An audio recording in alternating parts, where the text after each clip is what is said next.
An entitled mother demands black woman move for her child, shocked when the flight attendant takes her side. As we dive into this story, tell us where you're watching from in the comments. And don't forget to subscribe if you're against injustice and unfair treatment. Welcome to Mr. Black's Stories. Maya Johnson suppressed a yawn as she settled into seat 14A. The window seat had been worth the extra $15, especially after the week she'd had.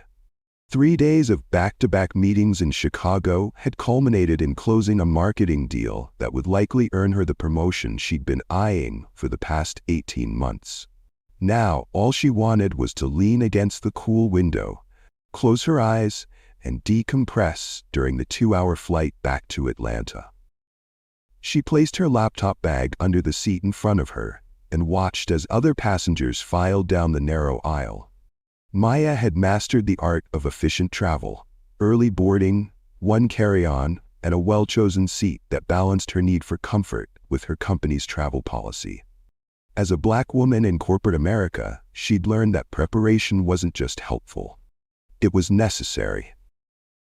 Every detail mattered when navigating spaces that weren't always designed with her in mind. The stream of boarding passengers had slowed to a trickle when Maya noticed a woman approaching with a young boy in tow. The woman, blonde, mid-40s, dressed in athleisure wear that probably cost more than Maya's suit, scanned their boarding passes and then looked at the row numbers overhead. Her gaze stopped at row 14. "Ethan, this is us," the woman said, gesturing to the seats beside Maya. The boy, about 10 years old with a mop of sandy hair, nodded sleepily. As they stopped at the row, the woman barely glanced at Maya before turning to her son. "Ethan, honey, you'll be sitting by the window," she announced, as if it were already decided. She then looked directly at Maya, not with a request but with an expectation. "You'll need to move over. My son gets the window." Maya blinked, momentarily taken aback by the woman's presumption. "I'm sorry, but this is actually my assigned seat. I specifically booked the window." The woman let out an exaggerated sigh, as if Maya were being deliberately obtuse. "I'm Karen Winters, and my family flies this airline constantly. Window seats always go to children. It's just how things are done." She said this slowly, enunciating each word as if explaining a simple concept to someone who couldn't possibly understand. "I understand you'd prefer that arrangement," Maya replied evenly, "but I paid extra specifically for this window seat." Karen's nostrils flared. "Look," she said, voice hardening, "my son has anxiety and he needs, not wants, needs to see outside. I'm sure wherever you're headed isn't so important that you need to make a child uncomfortable for your convenience." The implication hung in the air, that Maya's comfort, her needs, her very presence was somehow less valid, less important. "This is my assigned seat," Maya stated firmly but calmly.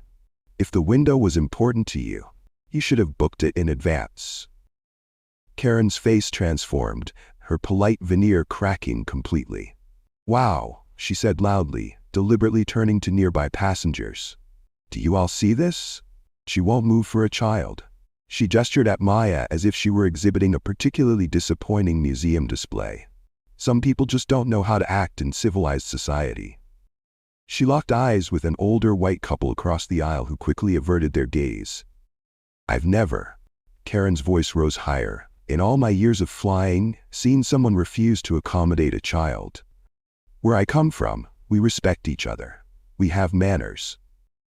Maya felt a familiar tightness in her chest. This wasn't just about a seat anymore. It was the implication that she didn't belong, that she didn't understand proper behavior, that her presence in this space was conditional on her willingness to inconvenience herself for others. "My seat assignment is 14A, Maya said quietly but with unwavering resolve. "That's the seat I'll be sitting in. If you believe in accountability and justice, subscribe for more stories that will make you stand up and cheer." Karen's eyes narrowed to slits. "You people always make everything so difficult," she muttered, just loud enough for Maya to hear, but quiet enough that she could deny it if challenged. "I'm sorry you feel that way," Maya said evenly, "but this is my seat." Karen turned to her son, speaking in a stage whisper. "I'm sorry, honey, but this lady won't let you have the window. Some people are just like that." The emphasis on "some people" hung in the air between them. Maya took a deep breath, then looked out the window. She could feel the stares from across the aisle and from the row behind. Some looked away when she glanced in their direction.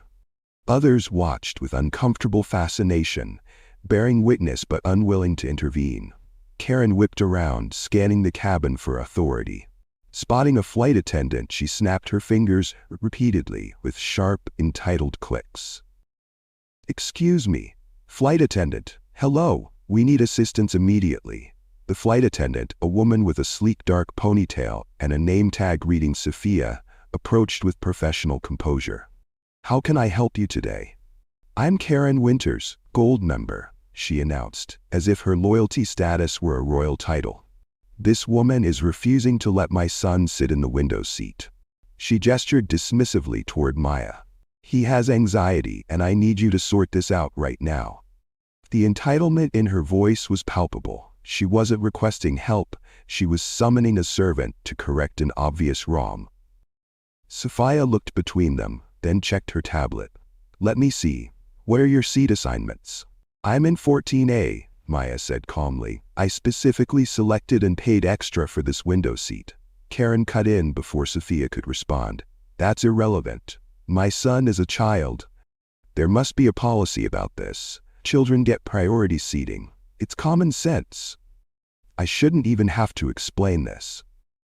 Sophia's expression remained professionally neutral. "Ma'am, our airline policy is clear. Passengers are entitled to the seats they've booked and paid for. If a window seat was important for your son, the appropriate action would have been to book that seat type during reservation." Karen's jaw dropped. Her eyes widened with genuine shock, as if someone had just informed her that gravity was optional. "Are you seriously taking her side?" Karen's voice rose to a near screech. "Over a child? I want your employee number and your supervisor's name. This is absolutely unacceptable customer service." "My name is Sophia Chen, and my employee number is on my badge," the flight attendant replied with unwavering calm. "I'm not taking sides. I'm simply enforcing our clearly stated airline policy. Now, if you could please take your assigned seats, we need to prepare for departure." Karen stood frozen for a moment, visibly processing that her entitlement had hit a wall. Finally, with a theatrical huff, she turned to her son. "Ethan, take the middle seat," she commanded sharply, her frustration now directed at the child. Apparently on this airline, some people's comfort matters more than a child's needs. As Ethan slid into the middle seat, clearly mortified by the scene his mother had created, Karen took the aisle seat. She immediately pulled out her phone and began furiously typing. "I'm documenting this entire incident," she announced to no one in particular, loud enough for the entire section to hear. "The airline will be hearing about how poorly we were treated today. My husband is an executive who flies business class weekly. We'll see how they like losing his business."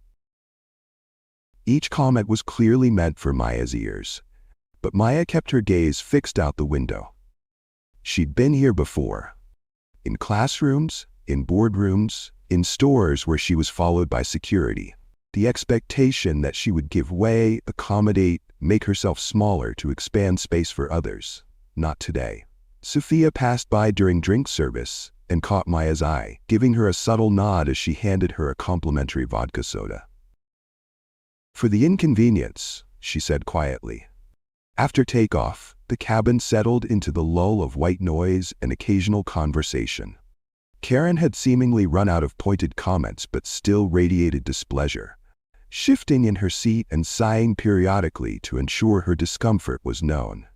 Maya opened her laptop, put on her noise-canceling headphones, and began reviewing presentation notes for Monday's meeting. She was acutely aware of Karen's presence beside her, of the occasional glares sent her way. But with each passing minute, Maya felt more certain of her decision to hold her ground. If you enjoyed this story, remember to like and subscribe to the channel for more contents like this. As the flight progressed, Maya noticed Karen occasionally glancing at her with a sour expression. The tension remained palpable. Ethan had fallen asleep against his mother's shoulder, rendering the entire window seat argument moot. Maya continued working on her presentation, refusing to be bothered by Karen's attitude. Maya focused on her work and rest, refusing to be bothered by Karen's attitude. As she looked out at the clouds below, she reflected on what had just transpired. These moments weren't new to her. These expectations that black women should accommodate others at their own expense, should give up their space, their comfort, their voice to avoid being labeled difficult or aggressive.